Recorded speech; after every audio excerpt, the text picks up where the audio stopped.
Title song చాలా చాలా నచ్చింది నాకు. మీ కమ్‌బ్యాక్ విషయంలో ఈ ఒక్క సినిమాని ఎందుకు సెలెక్ట్ చేసుకున్నారు? స్పెసిఫిక్ అదే స్ట్రాంగ్ కంటెంట్ ఉంది, క్యారెక్టర్ బాగా నచ్చింది, త్రిమూర్తులు అందరినీ ఆకట్టుకుంటాడని, ఆ సినిమాలోకి తీసుకెళ్తాడనే నమ్మకం ఉంది. అందుకని ట్రాన్స్ఫర్ త్రిమూర్తులు నాకు బాగా నచ్చింది.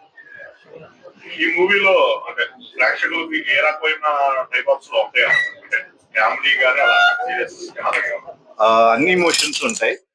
చిన్నగా ఒక చిన్న స్థాయి కానిస్టేబుల్ గా మొదలై ఒక ఫన్నీగా వెళ్తూ ఒక సీరియస్ కాన్ఫ్లిక్ట్ లోకి వెళ్ళి ఆ కాన్ఫ్లిక్ట్ నుంచి ఒక విజయం సాధించే ఒక క్యారెక్టర్ లా ఉంటుంది. అందరి మనసులకి దగ్గర అవుతుందని నేను అనుకుంటున్నాను. మూవీస్ ప్రధానంగా గ్యాప్ తీసుకోవడానికి కారణం మంచి కంటెంట్ అనేది, కంటెంట్ ఒకటి, సందర్భం ఒకటి కుదరలేదు ఇన్నేళ్ళు. బట్ ఈ ట్రాన్స్ఫర్ తో అది అచీవ్ చేయగలిగింది. చాలా మూవీస్ గ్యాప్ తీసుకొని మళ్ళీ కమ్‌బ్యాక్ ఇస్తున్నారు కదా! ఈ ఫీలింగ్ మీకు ఎలా ఉంది? ఈ ఫీలింగ్ నాకు చాలా హ్యాపీగా ఉంది. బికాస్ నేను ఎప్పటి నుంచో ఏదైతే అనుకుంటున్నానో ఇప్పుడు అది అవ్వబోతుంది, మనం అందించగలుగుతున్నాం ఆడియన్స్ కి అనే హ్యాపీనెస్ చాలా ఉంది. మీకు లేడీ ఫ్యాన్ ఫాలోయింగ్ చాలా ఎక్కువ కదండి. మరి లేడీస్ కి మూవీ నచ్చుతుందని అనుకుంటున్నారా? వాళ్ళని ఆకట్టుకోగలను అనుకుంటున్నారా?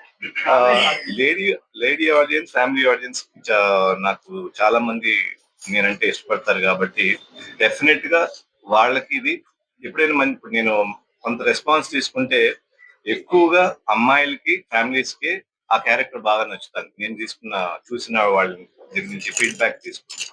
సో ఆ విధంగా గ్యారంటీగా ఫ్యామిలీస్ కి, లేడీస్ కి అందరినీ ఆకట్టుకునే సినిమా అవుతుందని నమ్ముతున్నాను. బట్టే నవీన్ గారితో మీరు ఎక్స్పీరియన్స్ చేశారు కదా షూటింగ్ లో, మీకు ఆయనతో వర్క్ ఎలా అనిపించింది? అంటే ఆయన మేము చిన్నప్పటి నుండి చూస్తున్నాము, ఆయన ఎలా ఉంటారు ఏంటి అని ప్రతి ఒక్కటి మాకు తెలుసు.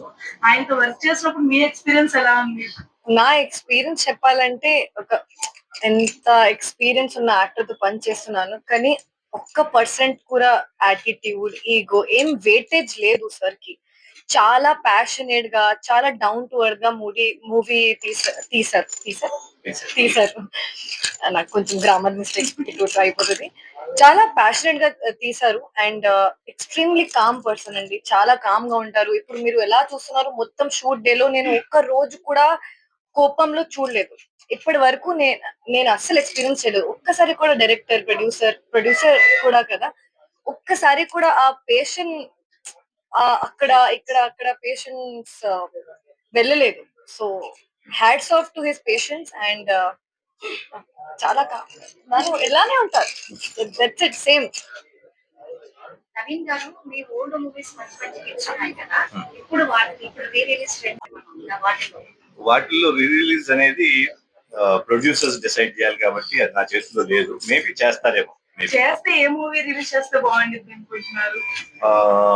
పెళ్లి, స్నేహితులు, మనసి చూడు చాలా బాగుంది, నా ఊపిరి, చాలా ఉన్నాయి. మా ఫేవరెట్ సినిమాస్ మీరు చెప్పారు. అందరికి నచ్చినాయే కదా మళ్ళీ రీ రిలీజ్ చేయగలుగుతాం. చాలా డేస్ తర్వాత మీ స్క్రీన్ ప్రెజెన్స్ కోసం మేము కూడా వెయిట్ చేస్తున్నాము. All the best for your movie. Thank you so much. Sir అప్పుడు మీరు చేసినప్పుడు ఒక ట్రెండ్ సెట్ ఒకలా ఉండే సెట్ లో ఇప్పుడు టోటల్ డిఫరెంట్ వచ్చింది ఆఫ్టర్ కరోనా. ఇప్పుడు మీరు ఆ ఫీల్డ్ లోకి వెళ్ళినప్పుడు మీ యొక్క అనుభవం ఏంటో? అప్పటికి ఇప్పటికి అనుభవంలో తేడా ఏమనిపించలేదు. ఎందుకంటే మా సెట్ లో మా టీము అందరూ కూడా వాళ్ళ పని ప్యాషనెట్ గా చేశారు కాబట్టి అప్పుడు ఎలా చేశారో ఇప్పుడు అలాగే జరిగినట్టు అనిపించింది. మేబీ టెక్నికల్ గా మాట్లాడారు.